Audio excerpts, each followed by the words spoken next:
Alright everybody, I'm back with part 2 of my Mobius 25 years later discussion, now being known as Mobius 30 years later, and I will get to that in my maybe a third part, maybe here in the second part, I'm not sure. But anyway, getting back to what I'm saying. As I said at the end of part 1, Sonic volunteered himself to go back in time to try to fix everything. Unfortunately, this proved to be a complete failure, and what it did is alter the timeline that they were currently in, causing a certain black hedgehog, like I said, to come into power. And that certain black hedgehog was none other than Shadow. And along with Lena Da, came into power as the king and basically as like his second in command, and which is Lena Da. Now what happens because of this is Tails, who, as we know, is a genius, basically like the brains, along with Rhoda, of the entire Freedom Fighters Corps. An older Tails, I should say, realizes what's going on and says, I got to basically realizes the only way we could fix this is get the old triple threat together. And that's what he does. He, along with Lara-Su. Now, before I get into anything, let me talk about Lara-Su here. Lara-Su, as you know, in the original, for many of you that probably read Mobius 25 years later, and those of you who haven't, like I said, go out and try to get it. Lara-Su was friends with Knuckles, was best friends with Sonya and Manic. Now, Lara-Su was basically best girlfriends with Princess Sonya, Sally's daughter, because they were the same age. Manic, however, is about 10, 11, 12 years old, about Tails' age right now. And he has a huge crush on Lara-Su. And although Lara-Su looks at him as a best friend, she's like, hey, I like you and everything as a friend, but if you touch me again, I'm going to kick your lights. I'm going to kick you, kick your lights out, or kick you where the sun don't shine. You get what I'm saying. But anyway, what happens here in this storyline? What happens to Lara-Su when it affects this alternate timeline of the Mobius 25 years later storyline that Ken wrote, and I don't know if I made any sense right there, sorry if I probably rambled, is the fact that Lara-Su, at the end of the original story, has been granted permission by her father, Knuckles, to become the next Guardian. However, before this happens, Knuckles goes on, like I said, that mission with Sonic and, Locke and the rest of the Brotherhood and Rotor to kind of try to fix the timeline, try to fix things. Lara-Su, disappointed that she couldn't go with them, sneaks on board. And at the same time, Sonic disappears throughout this thing, trying to go back in time and fix things, or fix everything. Lara-Su vanishes as well. Basically, the entire timeline vanishes. And what happens with Lara-Su is it's like she's placed right back where like nothing happened, but she remembers. She recalls. She knows what's happened. She kind of has a selective, she kind of has a faded memory, but sort of like she knows. She remembers exactly what happens. Like she knew she lived in this other world where she had friends.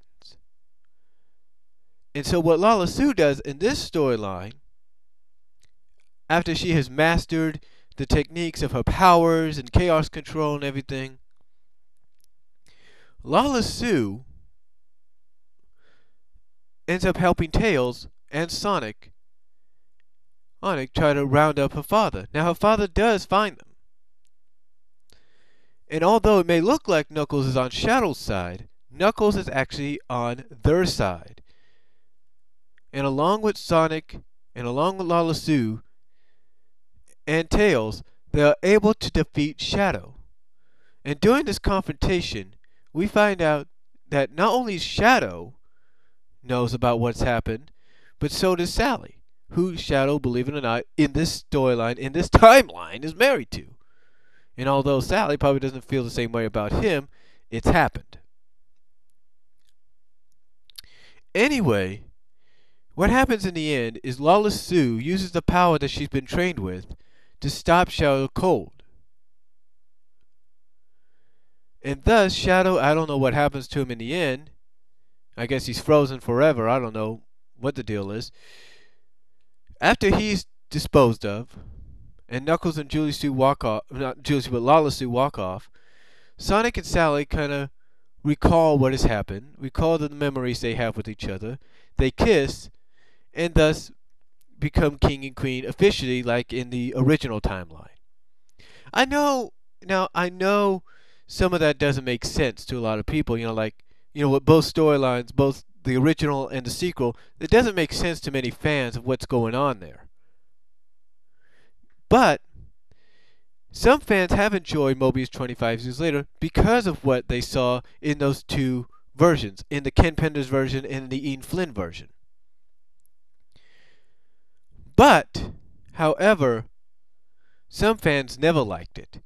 Because some fans feel as though if this is what's going to be, if this is canon, like, say, Ken Penders, and I think Ian Flynn, even though he probably won't admit it, has said it is, that some fans that are against certain relationships depicted in Mobius 25 years later, are upset about it. And more so, they don't like the fact that there's a sequel to those two coming up in Sonic Universe called Mobius 30 years later. Now, why is Mobius 30 years later being made? Well, apparently it's to work on what has happened and kind of explain what has happened in the past 5 years from the previous event. Because as we see on the cover of Sonic Universe number 5, where the story will begin, and you can see that cover on my video of Sonic 201 and Sonic Universe number 5 cover spoilers, and other people that have it up. You could see that Sonia and Manic are back, but they're not the same as they used to be. No. Sonia and Manic are now basically about 5 years old. Believe it or not, they are 5 years old, and Lara-Su, who used to be friends with them when they were older, kind of doesn't like the fact that she's been probably put down to being a babysitter for them. I don't know. But we do probably see a promise of something really happening, something taking place in this 30 years later with Lena Da. What happens? We don't know.